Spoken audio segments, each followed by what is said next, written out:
자, 오늘 배울 거는 생명체 구성 물질의 형성인데, 생명체는 그냥 이런 사람 같은 게 생명체죠. 이 안에 나를 구성하는 어떤 물질이 있다는 건데, 여러 개의 물질 중에서 오늘 두 가지만 딱 배울 거예요. 저기 나와 있는 단백질이라는 물질하고 핵산이라는 물질, 이 두 가지를 배울 겁니다. 두 가지.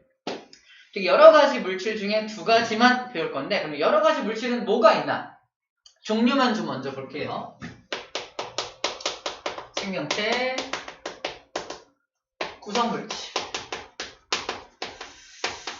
한번 정리하는 차원으로 쌤이 항상 그렸던 그림인데 쌤을 한번 그려줄게요. 쌤의 특징은 뭐죠? 다리가 매우 길다.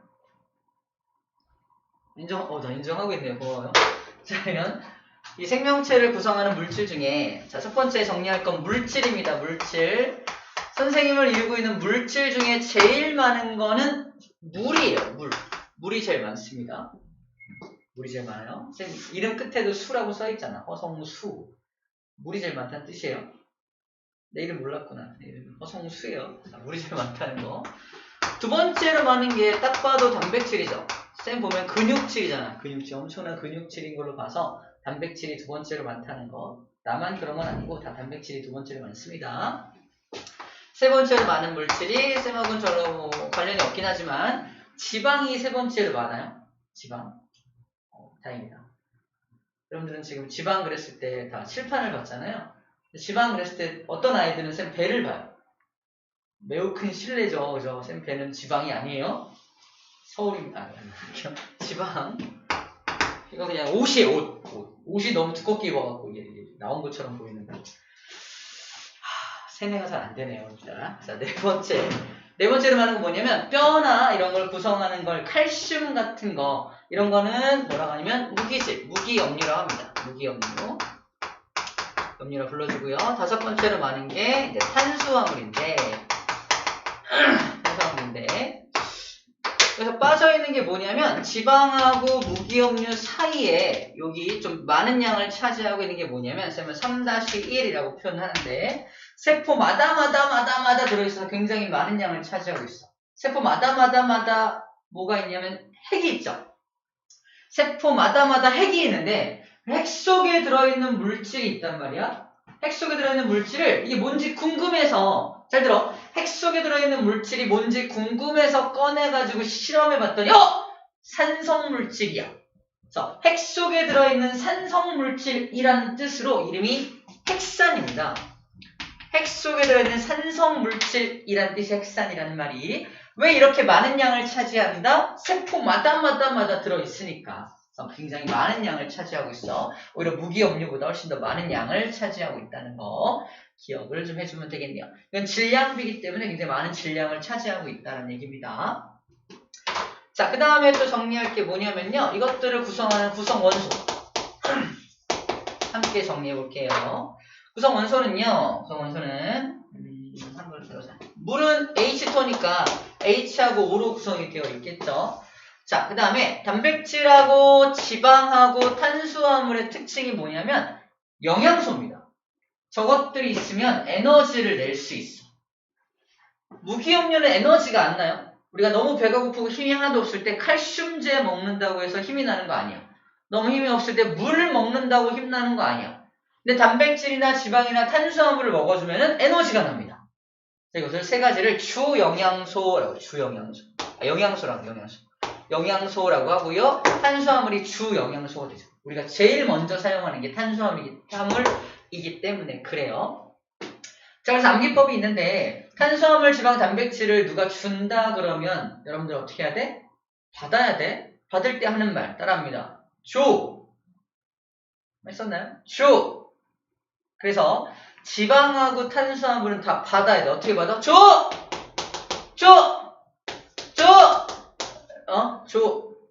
하지만 단백질은 안 받아요.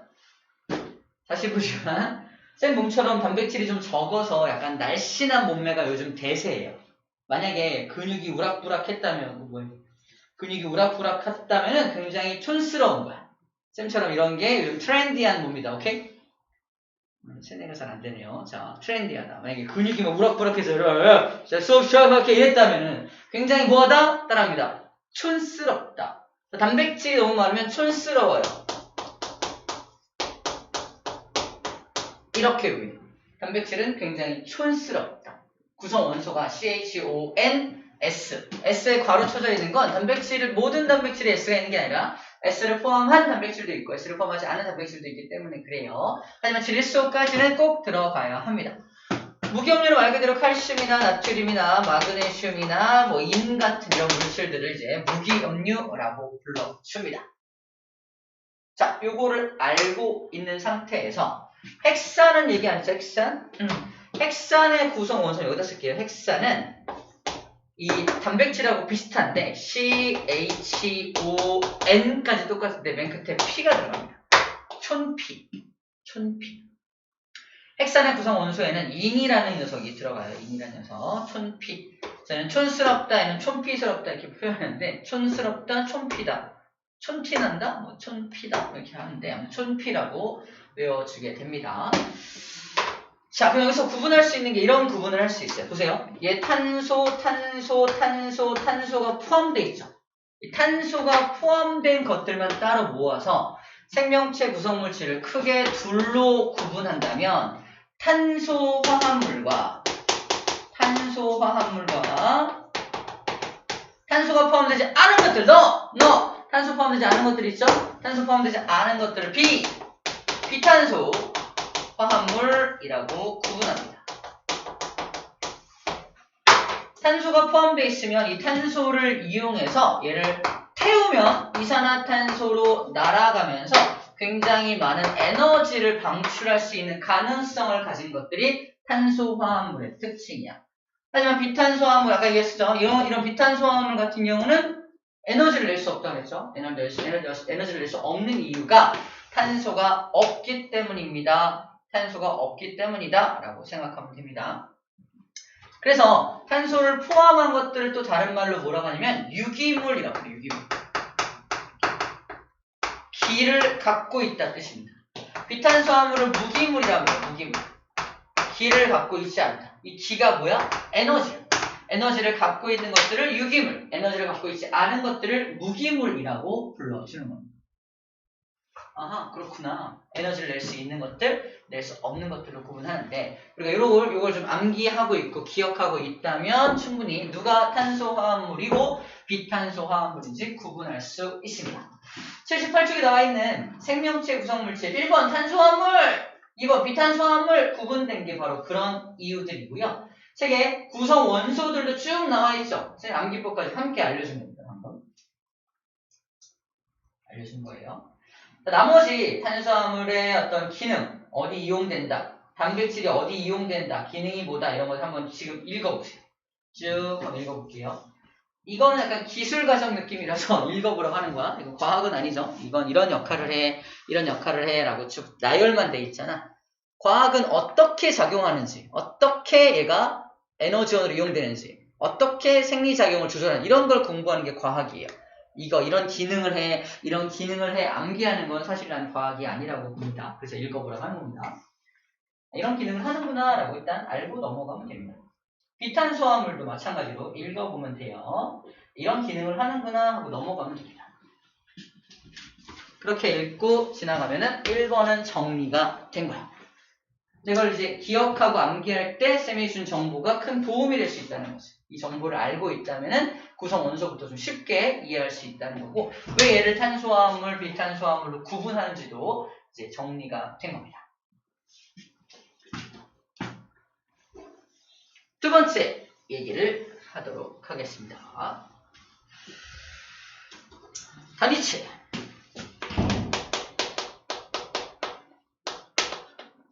우리 이런 거 배웠어 옛날에. 우리가 탄수화물을 먹어, 지방을 먹어, 단백질을 먹어. 그러면 이게 몸속에서 바로 흡수가 안 돼요. 그죠? 탄수화물, 지방, 단백질을 먹는다고 해서 바로 흡수할 수 있는 게 아닙니다. 얘네들을 흡수할 수 있는 형태로 잘라야 돼. 첫 번째 문제. 저 커다란 탄수화물.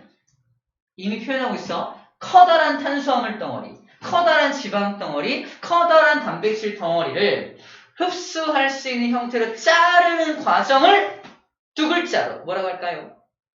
정답, 소화. 누구야? 소화 말했어요? 소화입니다. 소화.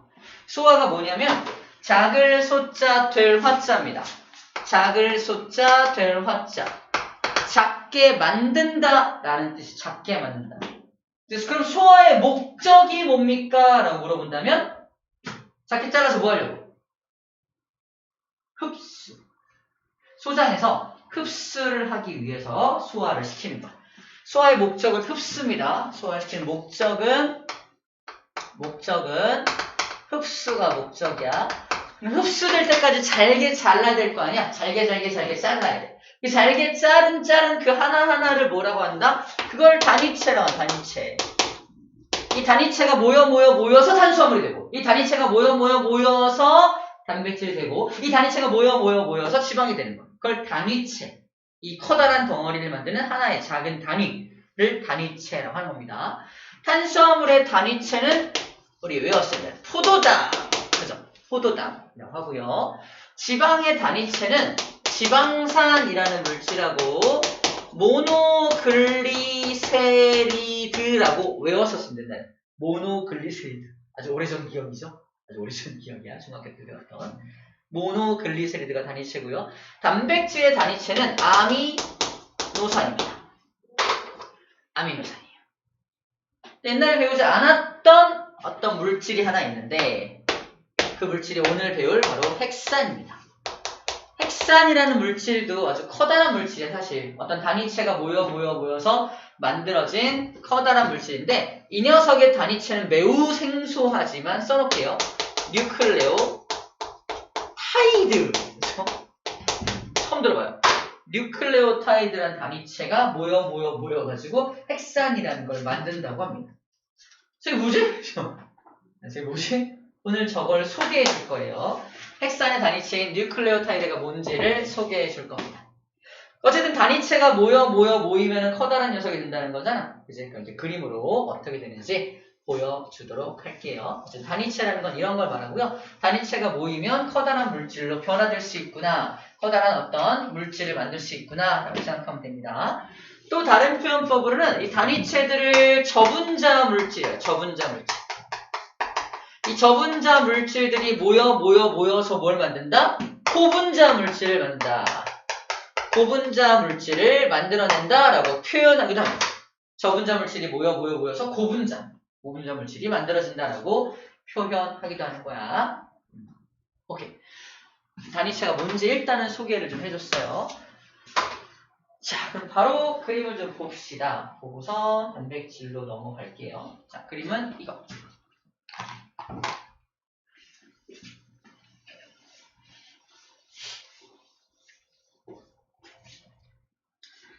자, 왼쪽에 나와 있는 저 표는요. 사람 몸을 구성하고 있는 물질을 순서대로 나열한 거. 아까 물이 제일 많고 단백질, 그 다음에 지방, 그 다음이 핵산이었죠. 물, 단, 지, 핵산 보여요? 퍼센트 보이죠? 그래서 사람 몸은 물단지다라고 암기하기도 하죠. 그래서 물이 제일 많으니까 물단지가 돼 있고 핵산이 있는 거야. 물단지, 그리고 핵산, 기타 나머지 성분들을 말합니다. 저 표를 좀 눈에 익혀 두어야 할 것 같고요. 두 번째로 봐야 될 게 바로 이거. 단위체가 연결돼서 고분자 물질을 만든다고 했는데, 자, 이건 탄수화물입니다. 탄수화물의 단위체가 아까 뭐라 그랬죠? 포도당. 포도당 잘 봐봐. 저 육각형 모양이 포도당이에요. 육각형 모양. 육각형이 왜 육각형이냐면은 요 꼭지점마다 뭐가 있는 거냐면 탄소가 포함되어 있습니다. 저 포도당을 다른 말로 육탄당이라고도 불러줘요. 6개의 탄소로 이루어진 당, 육탄당이라고 불러줘요. 육탄당은 육각형이고요. 오탄당은 오각형이에요. 간단하죠? 육탄당은 육각형이고 오탄당은 오각형입니다. 말하지 않아도 육각형이 그려져 있다? 아, 이거 육각형 모양 육탄당, 포도당 같은 거네? 라고 일단 생각하고 들어가면 맞아요. 그것들이 뭉쳐져서 이러한 아주 고분자 물질을 만드는데, 여기 써있는 녹말, 글리코젠, 셀룰로스, 이거 다 탄수화물이야. 탄수화물인데 이름이 다른 거야. 녹말이라는 탄수화물, 글리코젠이라는 탄수화물, 셀룰로스라는 탄수화물입니다. 결국 다 포도당이 뭉쳐서 만든다는 건데 현미경으로 확대해서 보니까 어때요? 구조가 살짝씩 조금씩 다르죠? 조금씩 다른 구조를 하고 있을 때 단위체는 같지만 좀 다른 구조를 하고 있을 때 다른 물질이 된다라고 말하고 있는 거야. 다른 물질이 된다라고 말하고 있는 겁니다. 이렇게 표현되어 있죠? 포도당이 연결되는 방식에 따라서 어떤 방식에 따라서 다른 물질을 만들 수가 있다라는 겁니다. 약간 얼키설키 좀 듬성듬성 연결된 게 녹말이죠. 이 녹말이 감자나 고구마에 들어있는 게 녹말이죠. 이런 녹말가루가 녹말이 이런 구조를 갖고 있고요. 글리코젠은 어디 들어있는 거냐면 사람의 간 속에 저장하는 건데 지금 밥을 먹었어. 소화를 시켰어. 포도당이 엄청 많죠. 이 포도당이 엄청 많은 게 피를 그냥 돌아다니면서 당뇨병 걸려요. 당뇨병 걸리지 않게 하기 위해서 이 포도당들을 어딘가에다가 차곡차곡 저장합니다. 쌤이 녹말의 형태로 뭘 저장하진 않을 거예요. 쌤은 감자가 아니니까. 사람은 그러면 동물은 뭘로 저장한다? 간 속에다가 글리코젠이라는 형태로 착착착착 저장하는 거야. 약간 암기법인데 구미호 알아요? 구미호가 사람 못 빼먹어요. 간을 빼먹는다 그러잖아. 들어봤나요? 구미호가. 왜 간 빼먹을까? 이거 먹으려고. 글리코젠 먹으려고. 그죠? 굉장히 많은 영양소가 들어있다는 겁니다. 이렇게 빼먹는 거야. 그래서 글리코젠과 녹말을 뭐라고 하냐면 저장하는 기능을 하는 두 탄수화물입니다. 글리코젠과 녹말은 어떤 그 포도당을 저장하는 기능을 하는 물질 두 가지가 바로 녹말과 글리코젠이라는 거고요. 셀룰로스는 되게 뭐랄까 규칙적인 어떤 구조를 하고 있죠. 그래서 이걸 갖다 뭐 만드냐? 체크만 할게요. 세포벽을 만드는 성분이 세포벽. 우리는 셀룰로스가 없죠. 우리는 세포벽이 없잖아. 하지만 식물 세포의 경우 세포벽을 갖고 있어야 하기 때문에 탄수화물을 이용해서 셀룰로스를 만듭니다. 내가 식물이야? 광합성을 해. 뭘 만들어? 포도당을 만들어. 포도당 가지고 자기가 이제 영양분으로 사용하기도 하지만 이거 갖다 뭐 하기도 한다? 딱딱 붙여서 세포벽을 만들기도 한다는 겁니다. 오케이? 그런 역할을 하는 게 셀룰로스입니다. 시험 문제 뭐가 나오냐면은 이거 그림을 줘. 그림을. 이거 본 적 있어. 이 그림을 땅땅땅 준 다음에 누가 누구냐라고 물어보기도 합니다. 녹말, 글리코젠, 셀룰로스 순서대로 이 그림과 함께 매치시켜서 기억해 주셔야 됩니다. 이걸 이제 보여주는 이유가 단위체가 결합해서 고분자 물질이 된다는 대표적인 예를 좀 보여주는 거고요. 자, 이런 분류법 말고 또 다른 분류법이 하나 더 있습니다. 지금 포도당이라고 하는 당을 보여줬는데 왼쪽 위에 보면 이렇게 탄수화물의 종류라고 또 다른 분류법이 나와 있어요. 방금 공부한 게 다당류야. 녹말과 글리코젠과 셀룰로스를 다당류라고 분류합니다. 다당이 뭐냐면 마늘 타자, 당을 여러 개 붙였다는 뜻이야. 다당. 그럼 포도당 혼자 있으면요. 단당입니다. 단당. 하나당. 홀로 단자예요. 단독으로 이렇게 단자, 홀로 단자. 당이 혼자 있을 때는 단당류라고 불러줍니다. 근데 단당류는 포도당만 있는 게 아니지. 뭐도 있어요. 꽈당. 넘어졌나? 혼자 다니다가? 아무튼 꽈당이 있는데 꽈당이 뭐냐면 포도당의 화학식이 C6H12의 O6인데 과당의 화학식도 똑같아요. 뭔 소리야? 화학식은 같지만 약간의 구조가 다르다는 표현으로 미리 알 필요는 없지만 이걸 이성질체라고 이성질체. 성질만 달라진 물체를 이성질체라고 불러줍니다. 포도당과 과당, 화학식을 써봐라. 똑같이 쓰면 돼 그냥. 근데 약간 구조가 약간 그 결합 방식에 약간의 차이가 있어서 성질이 좀 달라진 물질을 꽈당이라고. 꽈당. 틀렸죠, 꽈당. 어쨌든 얘도 하나의 당으로 돼 있어. 그래서 과당도 육각형 모양이야. 과당도 육각형 모양입니다. 그래서 똑같은 육각형 모양 갖고 있어요. 자, 이 당은 뭐야? 이 당. 두 개. 저 단당류 두 개가 연결된 걸 이당류라고 해요. 단당류 두 개가 연결된 걸 이당류라고 합니다. 엿당이 포도당 두 개 연결된 거고요. 포도당하고 과당이 하나씩 연결된 게 이게 그 유명한 설당이에요. 설당. 엿당 설당 맞잖아. 엿당 설당. 설당 된 거예요. 설당이 설탕입니다. 우리가 흔히 설탕이라고 알고 있는 게 설당이고 포도당과 과당이라는 게 이게 두 개가 붙어 있는 게 바로 설탕입니다. 자, 이거는 나중에 필요하면 암기할 거고요. 지금은 그냥 하나 혼자서 활동하는 게 있고 두 개가 붙어서 활동하는 게 있고 모든 여러 개가 붙어서 활동하는 게 있구나. 다 탄수화물입니다. 모두 탄수화물이에요. 탄수화물의 종류들을 좀 보고 있습니다. 자, 됐습니다. 자, 단백질로 넘어갈게요. 단백질.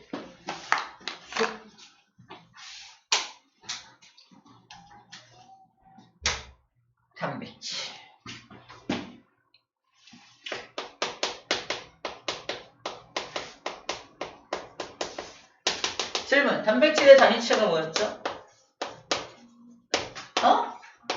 아미노산. 자, 아미노산이라는 단위체를 지금부터 그림을 그려줄 거야. 아미노산이 왜 아미노산인지. 아미노산이 여러 개 연결된 게 단백질이잖아요. 그죠?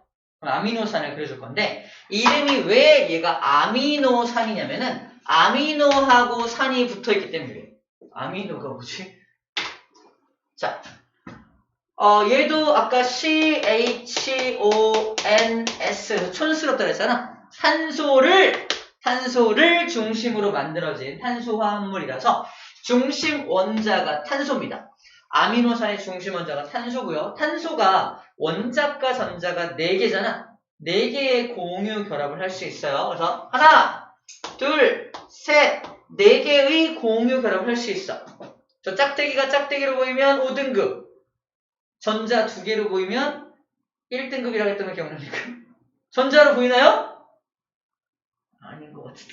전자예요. 전자 2개를 공유하고 있는 거야. 누구랑? 한쪽은 질소랑, 한쪽은 또 다른 탄소랑, 한쪽은 수소랑 결합을 합니다. 여기는 곁가지라 그래서 여기에 누가 오냐에 따라서 이제 아미노산의 종류가 달라집니다. 아미노산은 총 몇 종류가 있냐면 20종류가 있어요. 아미노산의 종류가 20종류인데 여기에 누가 오냐에 따라서 종류가 달라져. 나머지는 다 똑같아요. 어떻게 똑같냐? 왼쪽에 있는 이 질소는 원자과 전자가 3개니까 5개니까 공유결합을 3개 할 수 있죠? 공유결합 3개를 땅땅땅 하고 있는 모습이에요. 요 수소들과 연결돼 있고요. 이 탄소는 또 4개의 공유 결합을 해야 되는데 하나, 둘, 셋, 나머지 하나 OH하고 연결돼 있습니다. 여기는 NH2 보이나요? 이 NH2? 여기는 NH2를 다른 말로 이거를 아미노기라고 불러줘요. 아미노기. 작용기라고도 하는데 어떤 성질을 가지는지에 대한 내용이야. 작용기. 얘는 작용기로 아미노기라는 작용기를 갖고 있다는 뜻이고요. 오른쪽에 COOH 보이나? COOH. 이 COOH를 잘 들어. 이 COOH를 카복실산. 책에서는 카복실기라고 써있는데 카복실기라고 써있는데 이건 산성 성분을 갖고 있기 때문에 카복실산기라고도 부릅니다. 카복실산기. 여기서 파생된 말이 아미노산이란 말이 얘는 아미노기를 가지고 카복실산기를 가지기 때문에 아미노산입니다. 그래서 모든 아미노산들은 다 아미노기와 카복실산기를 갖고 있어야 돼요. 근데 20종류가 있대. 여기에 누가 들어오냐에 따라서 종류가 달라진다 라는 겁니다. 여기를 뭐라고 부른다? 곁가지. 곁가지에 누가 들어오냐에 따라서 종류가 달라진다 라고 생각하면 됩니다. 그리고 아미노산들이 연결돼서 단백질이 만들어진다며 또 다른 아미노 하나를 한 세트를 더 그려볼 거야. 그려보자. 끝에 N 탄소 OH 수소 R2-. R2-는 뭐야? 다른 종류의 겹가지가 왔다는 뜻이죠. 그래서 왼쪽에 이 아미노산 A 아미노산과 오른쪽에 B라는 아미노산은 서로 같은 종류의 아미노산이야? 다른 종류의 아미노산이야? 다른 종류란 뜻입니다. 겹가지에 다른 게 왔기 때문에 그래요. 그럼 얘도 마찬가지로 왼쪽에 아미노기를 가지고 있으시고 오른쪽에 카복실산기를 가지고 계시네요. 가지고 계십니다. 아미노산 맞죠? 둘이 결합할 거야. 시작! 결합해! 결합할 수 있을까? 결합이 당장은 안 돼요. 왜냐면 결합하려면 공유 결합으로 결합을 해야 되는데 결합할 수 있는 공유 결합이 없어요. 자 봐. 왼쪽에 있는 탄수한테 야 결합해야 돼 너. 얘랑 결합해야 돼. 나 지금 다 하나 둘 셋 네 개 다 쓰고 있는데 결합할 팔이 없는데. 야 넌 어때? 결합해야 돼. 나도 하나 둘 세 개 공유결합 다 하고 있는데 아마 안정적인데 결합할 필요 없는데. 근데 결합을 해야 되기 때문에 어떻게 해야 돼? 얘를 버립니다. 하나 버리지 뭐 어떡해. 나도 하나 버리지 뭐. 할 수 없지. 버립니다. 공유결합 끊어버립니다. 끊어버리고 하나 남는 거 가지고 둘이서 오케이 연결! 된 거죠.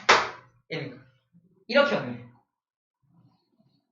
그럼 버려진 것들은 어떻게 돼? 버려진 것들은 쫓겨날 거 아니야. 그지? 버려진 것들이 쫓겨날 때 얘네 둘이 뭉쳐지면서 쫓겨나는데 잘 봐봐. H 두 개 산소 하나. 뭐 같아? H2O로 쫓겨납니다. 물 분자. 물이 하나가 빠져나오면서 결합을 한다는 거야. 아미노산과 아미노산 결합할 때 물 분자 하나가 빠져나오면서 결합한다. 그래서 이러한 결합을 우리는 뭐라고 불러주냐면 이거를 펩타이드 결합이라고 부릅니다. 펩타이드 결합. 펩타이드 결합이 한번 딱 일어나면 물 분자도 하나가 딱 나오는 거죠. 그죠? 너무 이상한 문제지만 이런 문제가 나와요. 야, 아미노산 A가 있고 아미노산 B가 있어. 아미노산 몇 개 있지 지금? 2개 있죠. 아미노산 2개가 연결될 때는 몇 번의 결합을 해야 돼? 한 번의 결합을 하죠. 시험 문제입니다.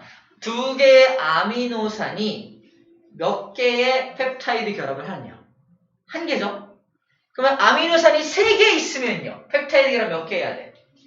2개 해야 되죠? 그죠? 물 분자 몇 개 빠져나와? 2개 빠져나오겠죠? 문제입니다. 아미노산 100개가 있어. 연결하겠대. 펩타이드 결합 몇 개 해야 돼? 99개 해야 되죠? 물 몇 개 빠져나와? 99개 빠져나오겠죠? 이걸 문제라고 된다고. 너무 단순하죠? 근데 왠지 이 펩타이드 결합이란 말에 쫄고, 그죠? 쫄고. 뭐지 이게? 물이 왜 빠져나오지? 모르면 이 문제를 절대 풀 수가 없습니다. 너무 간단한 원리지만 이 용어를 알고 있냐 없냐, 이 결합의 원리를 알고 있냐 없냐에 따라서 문제가 어렵게 느껴질 수 있다 라고 말하는 겁니다. 아시겠죠? 자, 이제 그림 볼게요. 이제 여기까지 배웠으면은 그림 정리하면 되겠습니다.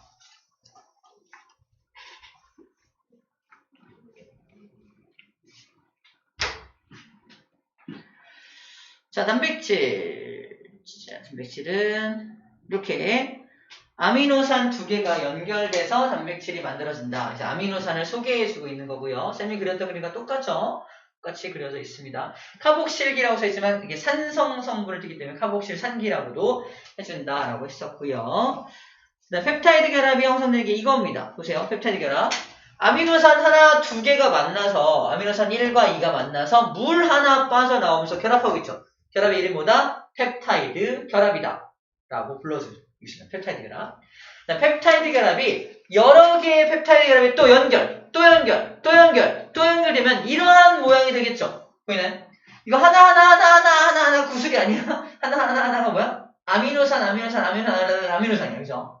엄청나게 많은 아미노산이 쭉 연결되어 있으니까 펩타이드 결합도 굉장히 많겠죠.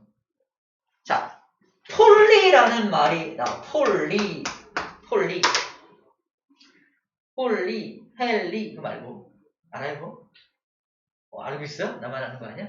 되게 재밌게 봤는데 아무튼 무슨 구조되지? 아무튼 그 헬리, 폴리가 아니라 저희는 폴리가 뭐냐면 되게 여러 개라는 뜻이에요. 여러 개. 폴리가 여러 개입니다.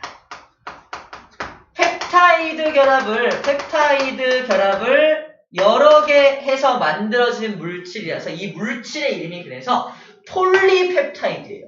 이 폴리라는 말뜻이 뭐다? 펩타이드 결합 여러 개를 쭉 연결한 게 폴리펩타이드라는 거지.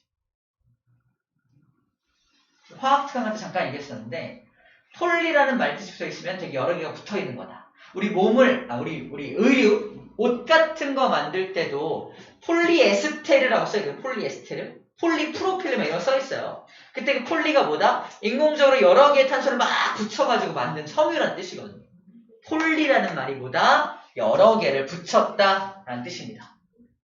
핵산 할 때도 배울 텐데 아까 뉴클레오타이드가 연결돼서 핵산이 된다며. 그래서 여러 개 연결된 뉴클레오타이드를 보고 우리 뭐라고 그런다? 와, 폴리뉴클레오타이드 부른다고. 똑같은 폴리라는 말을 사용한다는 뜻입니다. 여러 개 연결됐을 때 폴리라는 말을 사용한다는 뜻이에요. 이게 폴리펩타이드입니다. 그러면 폴리펩타이드가 쫙 만들어지면 이게 뭐가 되는 거야? 결국 단백질이 되겠죠. 잘 들어. 폴리펩타이드는 아직 어떤 기능을 수행하는 단백질이 아직은 아니야. 얘가 기능을 수행하려면 오른쪽 그림입니다. 이렇게 모양이 바뀌어야 돼. 봐봐. 폴리펩타이드가 길쭉한 모양이라면 요거 봐봐. 이렇게 꼬여서 이러한 모양이 되었을 때 드디어 특별한 기능을 수행할 수가 있습니다.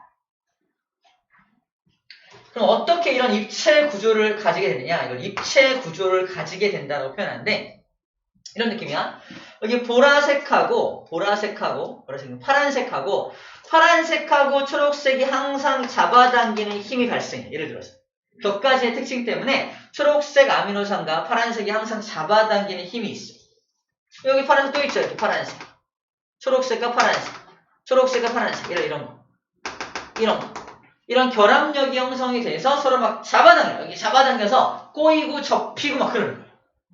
그래서 폴리펩타이드가 쫙 만들어지면 잠깐만 시간이 지나면 서로 알아서 접히고 꼬이고 할 거 아니에요.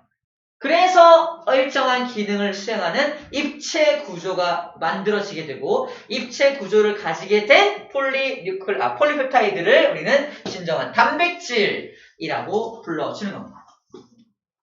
단백질이라고 불러주는 거예요. 이런 표현이 있죠. 폴리펩타이드가 접히고 구부러진다라는 표현이 있죠. 접히고 구부러지는 게 아미노산의 종류에 따라 저절로 접히고 저절로 구부러져요. 접히고 구부러집니다. 인력 관계로.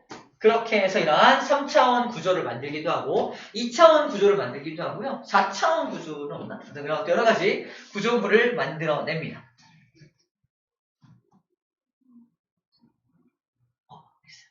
잠깐 끊고 갈게요.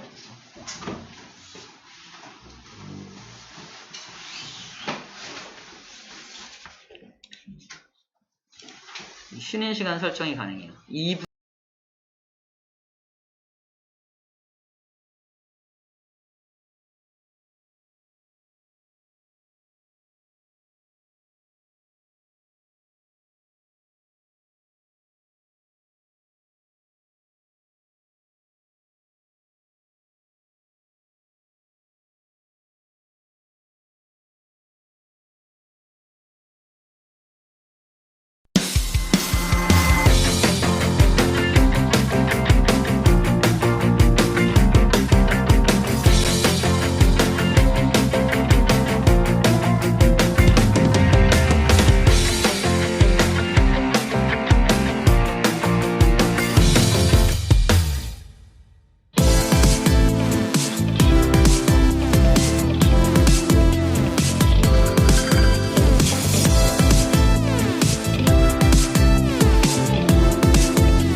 시작이 되는데 다시.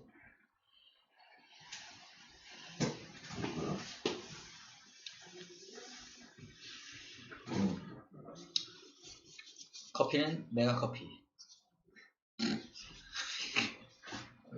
짬내서 광고하는 거야. 광고 협찬 맞습니다.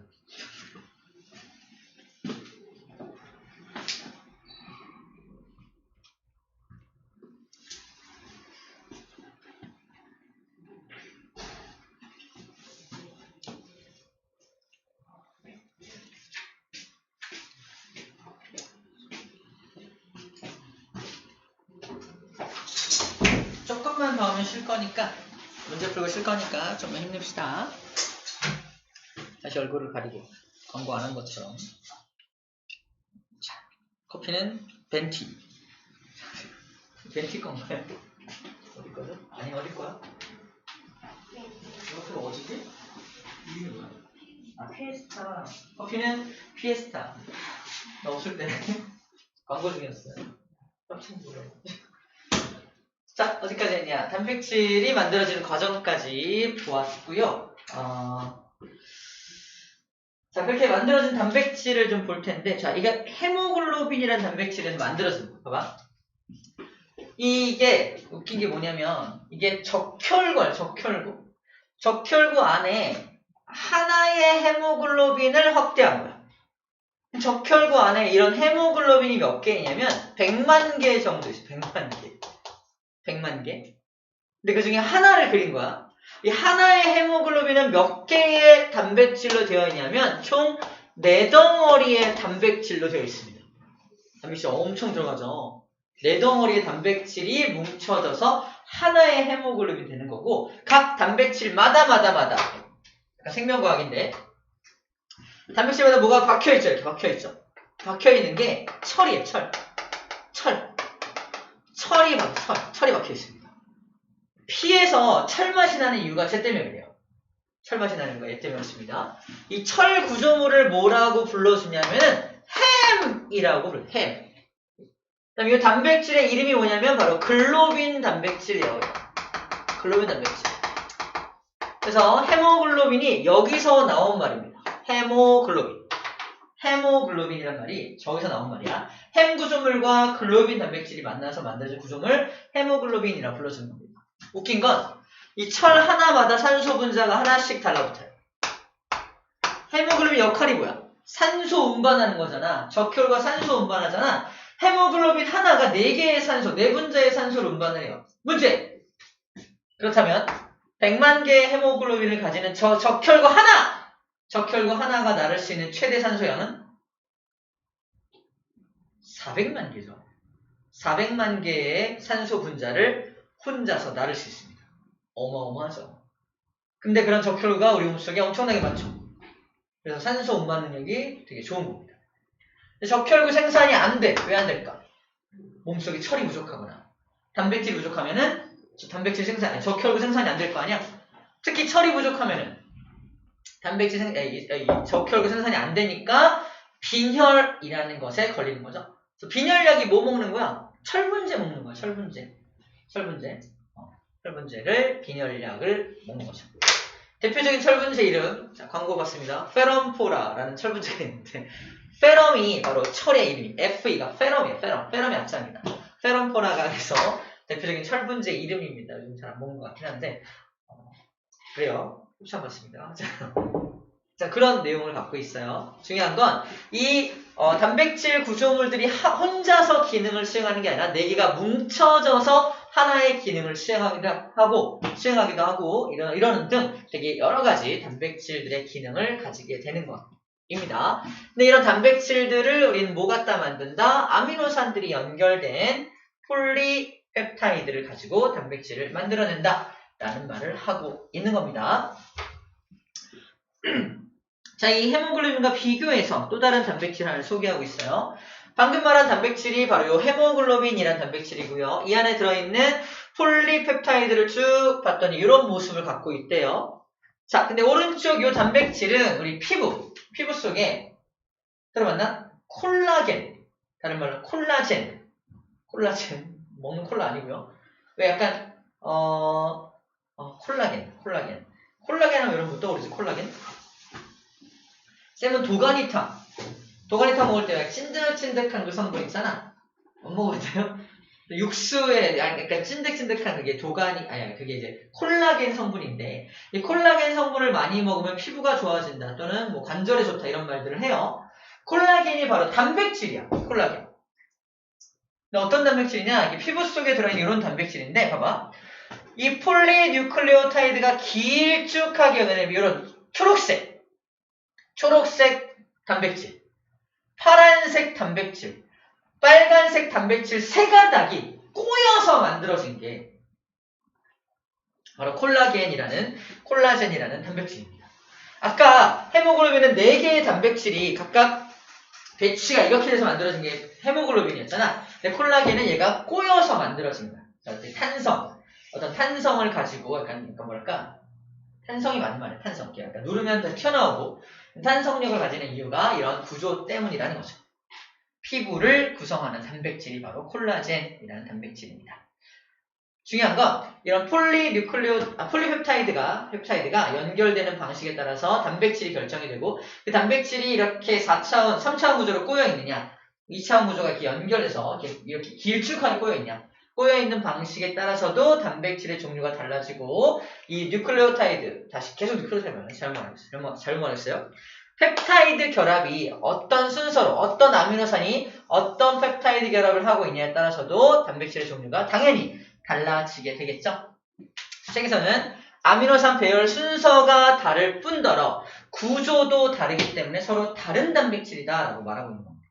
우리가 몸속에서 어떤 단백질을 만들 때 그 기능에 맞게끔 이렇게 알아서 배치가 돼서 단백질이 만들어지게 되는 거예요. 자, 문제입니다. 그러면 헤모글로빈과 콜라겐의 단위체가 다른 건가요? 두 단백질의 단위체는, 아미노산이라는 단위체는 같죠? 근데 그 아미노산 20종류가 어떻게 결합되어 있냐에 따라서 서로 다른 단백질이 되는 겁니다. 단위체는 서로 같아요. 체크할 부분이 여기입니다. 그래서 체크할 부분이, 단위체는 아미노산으로 같지만 근데 아미노산의 종류, 수, 배열 순서가 다르기 때문에 서로 다른 단백질이다 라고 말한다는 거죠. 너무 당연한 말인데 이제 용어적으로 배열, 순서, 종류, 개수 이런 게 다르니까 다른 단백질인 거야 라고 말하고 있는 거예요. 마지막. 자, 이렇게 펩타이드 결합으로 만들어진 단백질은 약점이 있어요. 약점. 단백질의 약점이 뭐냐면 체크. 열과 산에 약합니다. 열과 산에 약해. 우리 몸속에 있는 단백질 중에서 이런 뭐 근육을 구성하는 단백질, 뭐 적혈구를 구성하는 단백질, 피부를 구성하는 단백질 말고 되게 중요한 기능을 하는 단백질이 있는데 그게 바로 효소예요. 효소. 소화효소 들어봤죠? 소화효소. 아밀레이스, 펩신, 트립신, 라이페이스, 효소인데 효소들이 다 뭐로 만든다? 다 단백질로 만들어. 단백질. 자, 그리고 어떤 에너지를 생산해내는 것도 단백질인 효소가 필요합니다. 에너지를 생산해내는 데에도 효소가 필요하다. 근데 그 효소를 비롯한 모든 단백질은 뭐에 약하다? 열에 약하다. 그래서 쌤 몸의 체온이 한 3도 정도만 올라가도 쌤 어디 가야 돼? 밖에 바람 쐬러 나가야 되나요? 아니죠. 39.5도가 되었다 치자, 쌤이. 딱 3도 올라갔어. 하지만 그때부터 무슨 일이 벌어져요? 힘이 없고 막 응급실에 가야 될 것 같고 막 그렇거든요. 내 체온이 40도를 찍었다. 경험해야 되죠. 그죠? 여러분 40도가 됐어. 여러분들의 몸이 40도가 되었다 쳐봐. 가만히 있으면 안 됩니다. 불과 3.5도, 3도 정도밖에 안 올라갔는데 왜 이렇게 응급 상황이 되는 거냐면 그 3도, 4도 때문에 몸속에 있는 단백질이 변성돼요. 변성된다는 말은 여기 책에 나와 있는 것처럼 정상 단백질이 열에 의해서 이렇게 풀어져 버리는 거. 전혀 다른 성질로 바뀌어 버리는 겁니다. 그러니까 입체 구조를 갖고 있던 게 풀어져 버리면 더 이상 입체 구조가 아까와 같은 입체 구조가 아니기 때문에 성질 자체가 달라져. 더 이상 그 기능을 수행할 수 없는 거야. 첫 번째 이미지는 뭐냐면 고기를 시켰어. 빨간색 고기가 나왔네요. 열에 구웠어. 색깔 어떻게 돼요? 색깔 바뀌죠. 약간 갈색 계통으로 바뀌어버리죠. 색깔이 한번 바뀐 고기를, 열 때문에 색깔이 한번 바뀐 고기를 다시 온도를 떨어뜨린다고 해서 원래 색깔로 돌아가나요? 안 돌아가죠. 한번 변성된 단백질은 기능을 상실해버립니다. 그래서 우리 몸속에서 몸의 체온이 막 올라가서 우리 몸속의 모든 단백질이 죽어버립니다. 얘는 더 이상 몸의 기능을 수행할 수가 없는 거예요. 아까 에너지를 만드는데도 단백질, 효소가 이용된다고 그랬죠? 쌤 몸이 만약에 41도를 한동안 유지해서 몸속의 모든 효소가 죽었다 치자. 에너지를 만들어낼 수가 없어요. 심장이 뛰는데도 에너지가 필요하고 숨 쉬는데도 에너지가 필요합니다. 갈비뼈 올려야 되고요. 횡격막 내리는 이렇게 이런 작업을 해야 돼요. 호흡 운동하는데 에너지가 필요한데 에너지를 만들어낼 수가 없어. 효소가 없어서. 쌤은 몸이 41도가 됐는데 버텼어. 어떻게 된다? 심장마비로 죽어요. 또는 호흡 곤란으로 죽을 수 있습니다. 몸에 열이 많이 올라갔는데 심장마비로 죽었다? 이제는 매치가 됩니다. 아, 그래서 죽을 수 있구나. 그래서 위험해져요. 빨리 내 몸의 온도를 떨어뜨려서 내 몸속에 있는 효소들을 살려놔야 돼. 그래야지 에너지를 지속적으로 만들 수가 있고 몸의 기능이 정상적으로 회복될 수가 있습니다. 자, 중요한 건 단백질이 열과 산에 매우 약하기 때문에 조심해야 된다라는 말 하고 있는 거예요. 체온 유지가 되게 중요하다. 여기는 열에 대한 것만 소개했지만 산성, 뭐 염산이나 또는 식초 이런 산성 성분에도 단백질이 굉장히 약합니다. 그래서 우리 몸속의 액성을 항상 일정하게 유지하는 것도 필요하겠죠. 오케이, 여기까지가 단백질에 대한 소개입니다. 넘기면 문제가 나오죠? 빠르게 문제 풀고 잠깐 쉴게요. 80쪽입니다. 개념하기 문제 풀어볼게요. 6시 52분.